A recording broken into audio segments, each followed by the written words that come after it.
Welcome to Good God, conversations that matter about faith and public life. I'm your host, George Mason, and we are beginning a new series on Good God called Good Politics, because this is a time when we really need good politics. And to kick off our series, I'm thrilled to be able to welcome to the program Congressman Will Hurd. Will is no longer in the Congress. He finished his term from 2015 to 2021, just in January, and he's continuing to be politically active. But after about a 9-year stint in covert intelligence operations, learning about cybersecurity and national security and all those sorts of things, he took his talents to Washington and had a reputation for being a real bipartisan spirit. And Will, we can't thank you more than for being with us and sharing some of your insights with us on Good God. Well, it's a pleasure to be with you, and we definitely need good politics. So I'm on board with your concept and what you're trying to do. Terrific. So let's just begin with the whole concept of politics. Of course, is really how we live together, how we negotiate public space and private lives, and where those boundaries and all of that are. But a lot of politics, I think, boils down to, when we get involved in it, is a vision of what society ought to look like. Within the bounds of our Constitution, nonetheless, there's a moral imagination that goes into making up how we are motivated to act. And I wonder if you could talk a little bit about how you view politics through that lens. Where does that moral imagination come from for you? And what are some of the values that are guiding principles for you? Sure. So when I went to Texas A&M University, my degree is in computer science, and I was involved in a student organization.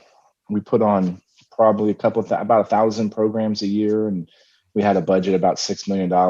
And I ran this, and it was like a business, a small business, pretty decent business. And we were reorganizing the entity, and we had some consultants come in, and they gave me this framework: vision, process, structure. If you aren't able to articulate clearly what the vision of where you want to go, right, you're never going to get there. And then, how do you put processes in place in order to get to that vision? And then what is the structure that is needed to enforce that process? And so to your question about vision and what should our government be doing, right? What is the ideal version of ourselves as individuals, and ideal version of our government? And I think it starts with go to the preamble of our Constitution, right? Establish justice. What does that mean? And to me, it's how do you help the greatest number of people possible? And so let's start there. And so I also look at the objective. What are you trying to do? Sometimes we get caught up in a particular solution versus talking about what are we trying to achieve. And healthcare is a good example. We always talk about whether it's the ACA or Obamacare or something else. No, the goal, the objective, what we should be trying to achieve is a healthcare system that increases access to and decreases cost of healthcare, right? And so sometimes we forget that. So that's kind of how I've always come across and tried to solve problems, is how do you maximize the benefit to the greatest number of people possible, and how do you help those that need help? And that's something that I saw at a granular level in Congress. For me, the things I will remember about my time in Congress is not legislation and speeches on the floor. It's helping that one individual, that 76-year-old woman who lost her husband, who was a veteran. They were getting VA benefits, and VA messed something up, and she wasn't getting those benefits, and she was about to get evicted from her house, right? We solved that problem. So I'm babbling a little bit here, George, but to me, help the greatest number of people possible, and help those that need the most help. So let's just talk a little more about following up on that. So, the truth of the matter is that particular person that you helped in that way is something that, yes, you can do in government, and you can connect to the agencies and systems that will achieve that. There's a certain amount of sort of one by one help that churches and faith communities and nonprofits can also do.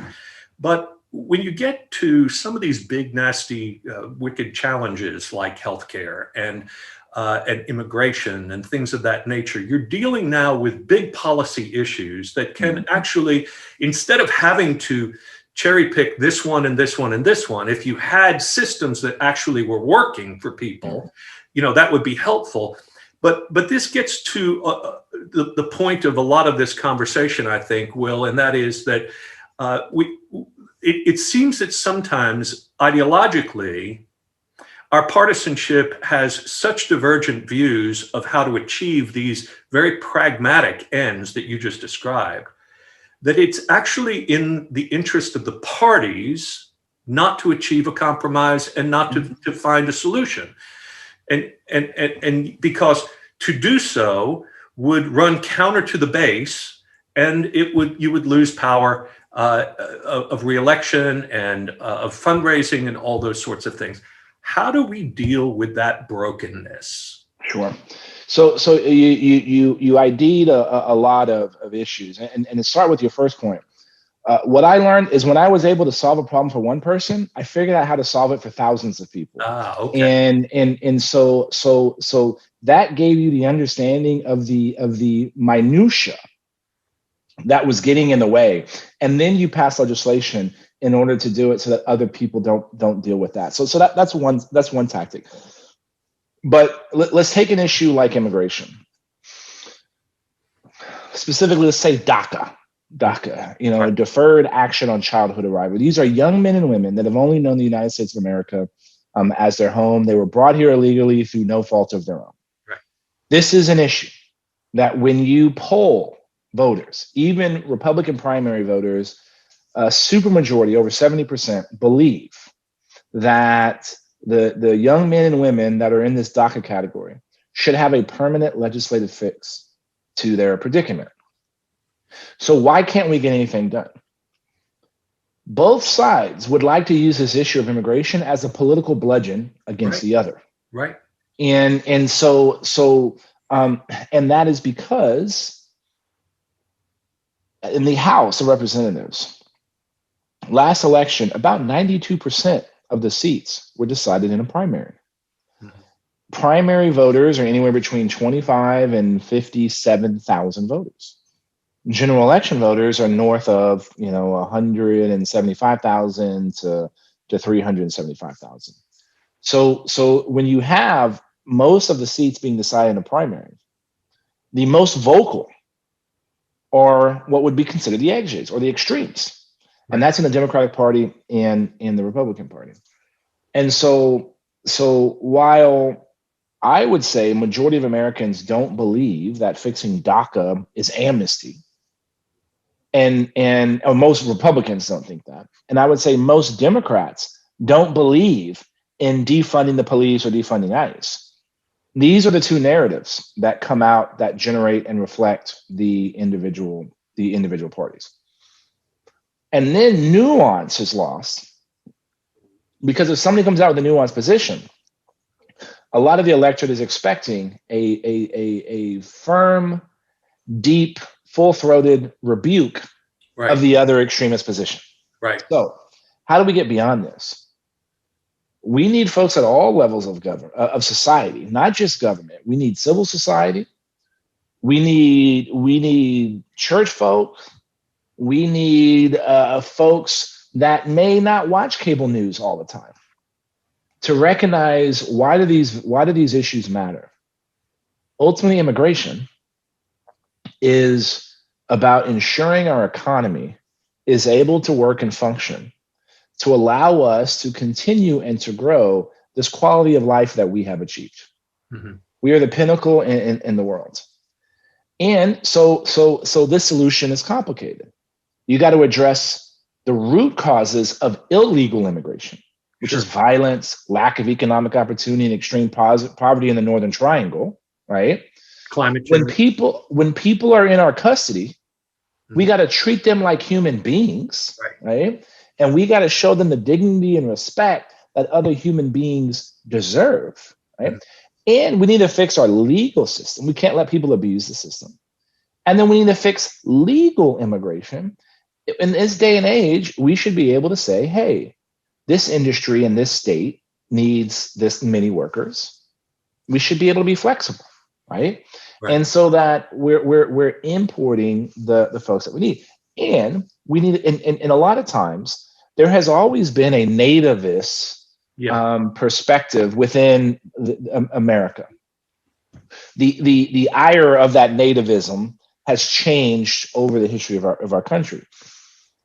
But we need to stand up and say, this is why this is important, right? And so it's a long-winded answer. It's complicated. And you're not going to be able to put an answer to these intractable problems in 280 characters on Twitter. But it also requires responsible citizens demanding this kind of rewarding the behavior from people that they want to see continue. Right? Okay, but let's go back to what you said almost at the beginning, and that is that it's about primaries. So, if you're going to break through this, you can have all the Will Hurds in the world who are being sensible. And we don't have many of them right now, it seems, that have the courage, as you have had, famously to have been, during a very divisive time, seeking to reach across the aisle. You and Beto O'Rourke, of course, famously on your car trip and all that sort of thing. But I think that the districting problem that we have and the gerrymandering that is true, not just in Texas, but everywhere in the United States, is what's creating this situation, right? Where there is all these elections are being decided by the primaries because everybody's district is pretty much safe after they get elected. And so how do we begin, as a person of faith, and this is good God, so we have, we're bringing our spiritual values to this, for people to live in a certain area and not to feel that they are actually represented is an insult to their human dignity. It's one of the reasons why we have a country to begin with, right? And yet now we have a situation where we are not dealing with enemies without that we create a country for democracy to flourish, but now we have a problem of democracy within that we can't get real representation.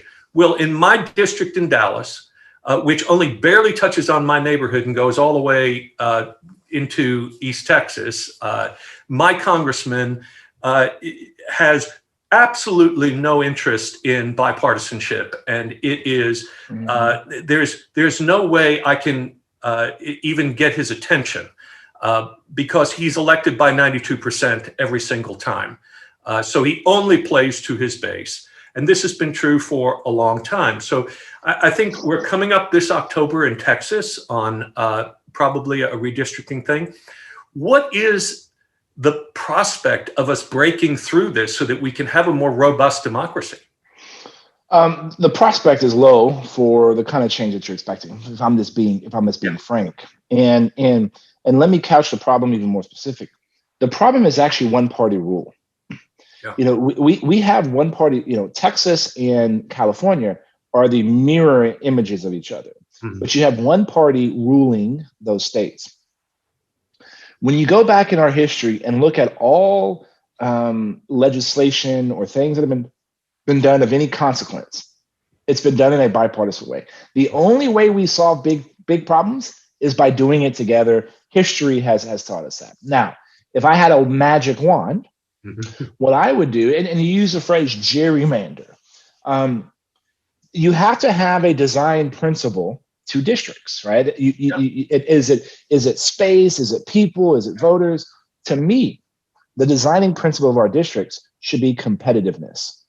and design as many districts as you possibly can to be close to 50-50. 50% Democrat, 50% Republican. Now, I can get even more specific where you don't want a district to be more than plus or minus 6 of one party. That makes the competition in November, right, where the race is. So I got rewarded in my old district, the 23rd, because if every Republican voted for me in the general election, I would still lose. I had to have independents. I had to have Democrats. right. So the motivation with it for a district like mine and for competitive districts is to actually be bipartisan, which means solving real problems. This is what most people want. Now, we're not going to see the state legislatures, all 50 state legislatures, come to this, be divinely inspired and do the thing that we all would wish they would do. But here's the reality. Primaries, we can get more people to vote in primaries. That's right. So I use Congresswoman Ocasio-Cortez as an example up in New York. She's probably one of the most famous Democrats in the country. Right. She won her first election in the primary. There were only 25,000 people voted in that primary. She got 15,000 votes. She only won by 5,000 votes. When I was student body president at Texas A&M, I think I got 11,000 votes. Right? And so those are the numbers. And when you look at people that vote in general elections, that don't vote in some of these primaries, that delta is pretty significant. So the question is, those people that vote in general election but don't vote in primaries, why do they not vote?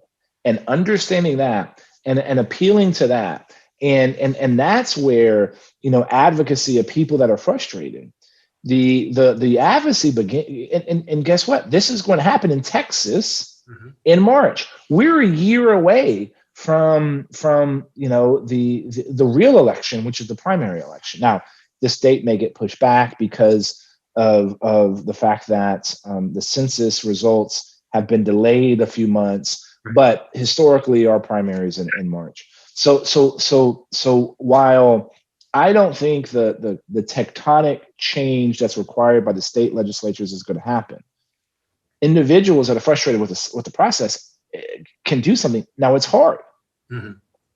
The most likely indicator of future behavior is past behavior.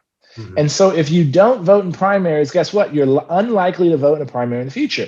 But I believe that I was at and I'll end this answer with this story, George. I was at a South by Southwest a few years ago conference, talking about, I was with a bunch of YouTube stars. At the time, I only had like 100 followers on my YouTube account, if that. The rest of them, the other 4 I was on the stage with, had over 1 billion. Oh my gosh! And one of them was the digital director for The Rock, Dwayne Johnson. Right. And this was at a time when the movie Moana was coming out, the cartoon. And she said, if Moana fails at the box office, are we going to blame moviegoers for not going to the movie?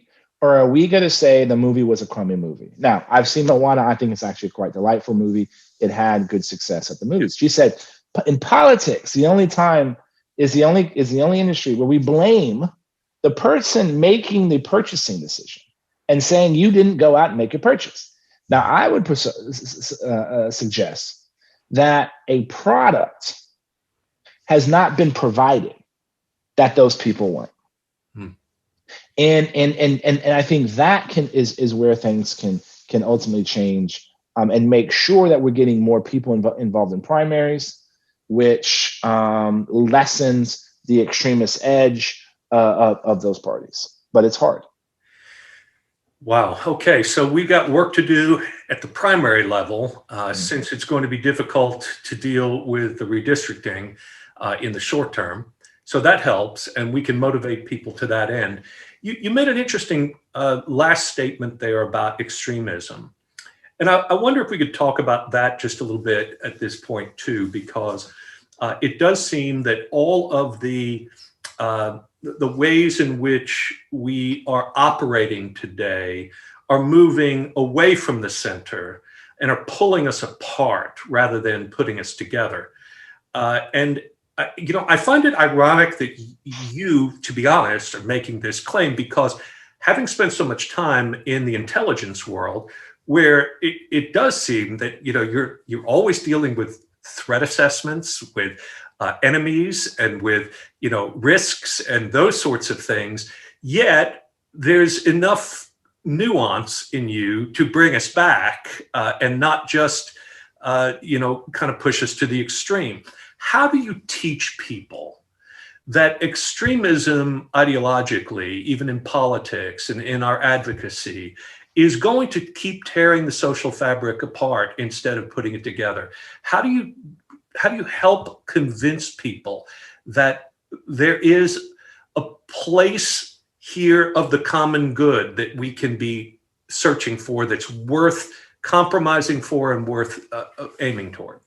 So, look, if I knew the winning formula, I would be a very successful person. So what I have learned from all my experiences, from being growing up as a biracial kid in South Texas in the 80s and 90s, to going to Texas A&M and dealing with a tragedy that the university had never seen before, to my experiences overseas recruiting spies and stealing secrets and preventing terrorists from blowing things up and putting nuclear weapon proliferators out of jail, and then being in Congress. Way more unites us than divides us. I've seen it. I've lived it. I don't consume social media and cable news regularly, right? It's not an indication of the majority of the country. But when I interact with people and see people from all walks of life, and having done that for almost a decade, you realize that people care about, I don't care where you're from. I don't care what your background is. I don't care what you do. I don't care what your socioeconomic status is. I don't care where your family's from. You want to put food on your table, a roof over your family's head, and make sure that you people that you love are healthy and happy, right? Mm-hmm. And if we talk about those things, that's how we can start uniting people. Now, how do you teach people that we're being pulled apart at the seams? Now, I would put, there's an even bigger problem at play here. Not only are we are preventing, our politics are getting in the way from us addressing some of the generational defining challenges our country is faced with. Prior to the pandemic, 40% of Americans couldn't handle an emergency expense of over $400. Right. We've seen hate crimes on the rise, especially right now against our brothers and sisters in the Asian community. We have a near peer adversary, the Communist Party of China, that is trying to surpass the United States as a sole hegemon, right? And I'm very specific. I'm talking about the Chinese government. I'm not talking about the Chinese people. I'm definitely not talking about Chinese Americans, our brothers and sisters, I just said, and what they're dealing with. But the Chinese government, it's their words. This is not my interpretation. It's what they've written themselves. They are trying to surpass the United States as a sole superpower. And they're doing it by global leadership in advanced technologies. So if we don't get our act together, in 475 AD, when a Roman was chilling in Rome, did they think the next year that the Western Roman Empire would fall? Most of those people probably didn't even know what a Goth was. Right. And the Goths came in and caused Pax Romana to come crumbling down, right? And so this is the stakes. Mm-hmm. Now, how do you get people to realize that? I think there are some that are unaware and can be educated. Mm-hmm. Others, the only way they're going to learn is if they see a better way that works. Right. If you see more people getting elected the way I got elected, then more people would try that, right? And guess what? I know how to, the professional political class, they know how to talk to what's called a 404 primary voter, somebody who's voted in 4 of the last 4 Republican primary. And it's with some of the more extremist positions. So the system is perpetuating that. Yeah. because it has worked in the past. However, one of the problems we've seen in our foreign policy and we've seen in other countries, people oftentimes fight the war of the past rather than preparing for the war of the future. Mm. And I think there's a real opportunity. And so I think people are frustrated. I think people want to believe in something larger than themselves, right? I think the faith that people have in, and not only in God, but in folks that are responsible in their business or in their government or in their state, they want to see them. They want to believe in something bigger than themselves. And I think when that's provided, people will respond. I just don't know if it's been provided. Oh, well, we're finding ourselves in a position right now where we're looking for hope. And, I think there's a lot of despair going on right now because, we've lurched back and forth, left and right in recent times, nationally and to some extent at the state level. But now we are seeing efforts to expand voting access and to limit voting access. We're actually seeing people get into the game, but instead of finding a way to sit at a table and say, let's agree that we need voter security, but let's also agree that we need the greatest possible access to voting and we want the most robust activity. Instead, it's just count the votes and see how you can win your position. It seems almost hopeless. So in this final minute or two here that we have together, Will, and thank you again for your time. If we can't vote, and if we can't vote securely, we can't have a robust democracy. Sure. So this may be one of the most important issues that every state is addressing right now, or most states at least. What counsel do you give to people of goodwill to advocate right now in a way that has some hope of success? Because if we close down voting booths and voting access in the name of security, or if we create opportunity for fraud, in either direction, we've got problems. So how do we address that most fundamental problem to begin?